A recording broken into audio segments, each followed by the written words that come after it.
What about your patients? How did you start approaching them with this idea of lifestyle instead of a pill?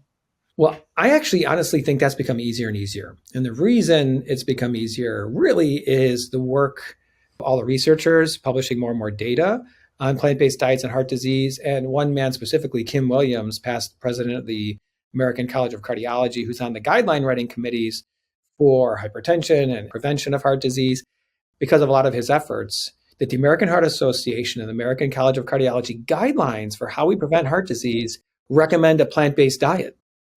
And it's formally in the guidelines. It's not like I'm some crazy doctor telling you some weird, restrictive diet to follow.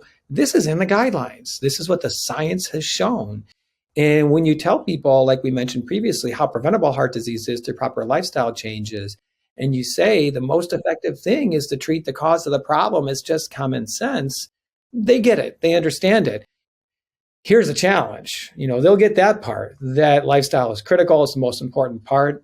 It's actually doing it is always the problem, the barrier, the obstacle. I would estimate that if I talk to 20 patients with heart disease for an hour and go through everything, diet and being whole food plant-based and the cholesterol and the saturated fat, cholesterol numbers, weight loss, exercise, all these things, endothelial injury, you name it, one, maybe two will become predominantly or exclusively plant-based, 1 or 2 out of 20.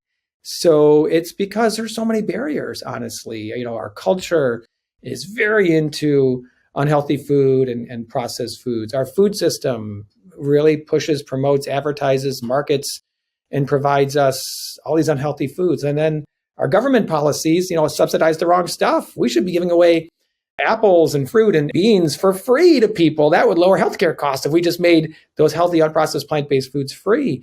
And then, of course, you have our healthcare system, which does nothing to help people with this because prevention is a money-losing field.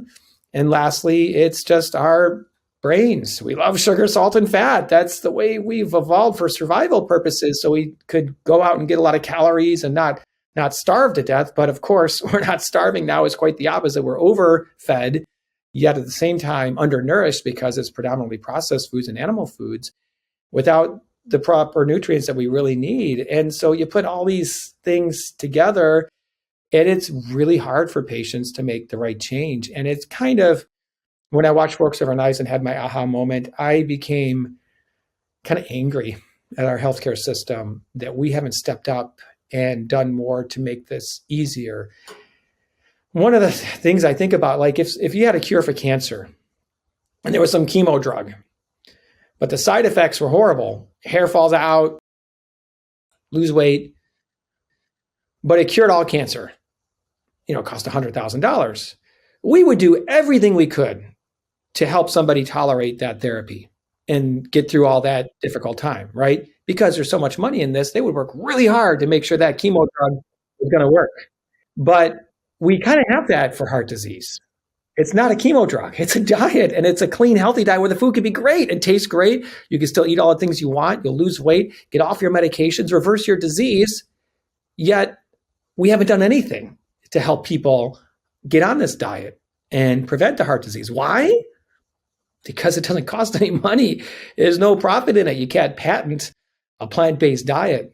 Can't patent broccoli, although I heard Monsanto is trying to, but it's just, there's no money in these things. And it's just really sad because we should step up as a healthcare system and say, I know this isn't necessarily the profitable model, but this is the right thing to do. And we need to make it easy for people to make these changes and get on plant-based diets every single way that we can, just like we would make it easy for somebody to tolerate some chemo drug if it cured all cancer. We would work hard at that. But we're just not making enough efforts to help people get on a healthy, clean diet. And there's so many barriers, predominantly, financial, which is really unfortunate. And just pure human greed, right, from the pharmaceutical companies and the doctors that don't really want to turn to the light.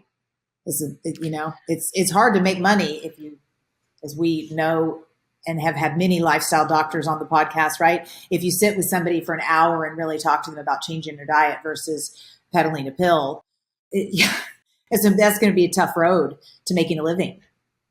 Yeah, it certainly is. Yeah. Actually, some surveys had showed that the lowest paid doctor in the United States was a preventive medicine specialist. It's either that or a pediatrician, Right. which is horrible because you would think those should be the highest paid doctors, but the highest paid is a plastic surgeon, of course. So that's America.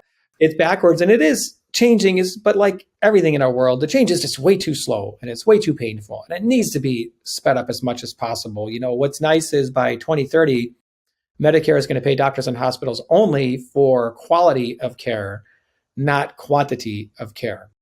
And that then will shift things away from how many patients are you seeing, how many surgeries are you doing, to are you doing the right thing for your patients? And you're going to see a bigger shift towards lifestyle medicine, as big healthcare systems will only get paid if the diabetic patients are controlled well and the blood pressure is controlled and people lose weight and don't have heart attacks and don't get hospitalized. Now, of course, the drug companies are going to try to find medications to achieve those goals and control the sugars and the blood pressures and prevent the heart attacks. But we have it in front of our face, and that's a lifestyle medicine model. That's what we need to push. What do you tell when you're talking to them, your patients? What are the first 3 steps or so that you might tell them to do? Because it can get overwhelming, and you're not there with them every day for the first 6 months. So what do you tell them first, and how do you follow up and support them, if at all? Well, it's super challenging, and that's the art of medicine, honestly. And the reason is every patient's so different. And so you need to really kind of get a feel for each patient, how much change they're capable of, what their situation is, how they were raised on their diet, what they eat now, who do they live with, who can help them, do they have a support system, do they have time to be able to do more of these things. And a really good model would have, a nurse educator or a nutritionist in the clinic to make sure that the time can be spent, going through, food logs and diaries and giving resources for cooking and following up on things and weight checks and all these things. But a lot of offices don't have those things in place because, again, you don't make money on this. So healthcare systems won't hire the staff really to support a program the way that it really should be. And so many times doing a formal program like a CHIP lifestyle medicine program, where it's all set up and you have a curriculum and patients come in every so often and go through the program, is a very nice way for people to get something going, which can have a model that healthcare systems may actually go for, because it can actually make a little bit of money, at least not lose money. And so we've been trying to get one of those programs going here. But it's a challenge. You just, sometimes I'm like on my hands and knees saying, please just eat an apple a day. And it's hard to just get somebody to do that, versus, again, you get those people who go in the refrigerator, throw everything out, and they're really, really ready to go and do a lot of things. I do refer to some local nutrition people here.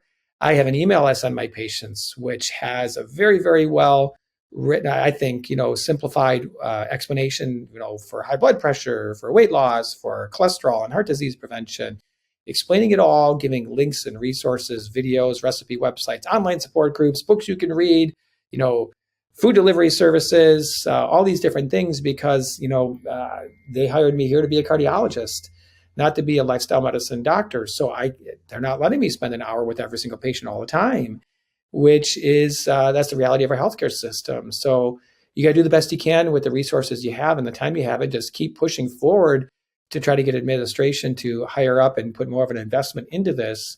And we're going to see more and more of that as the reimbursement models change.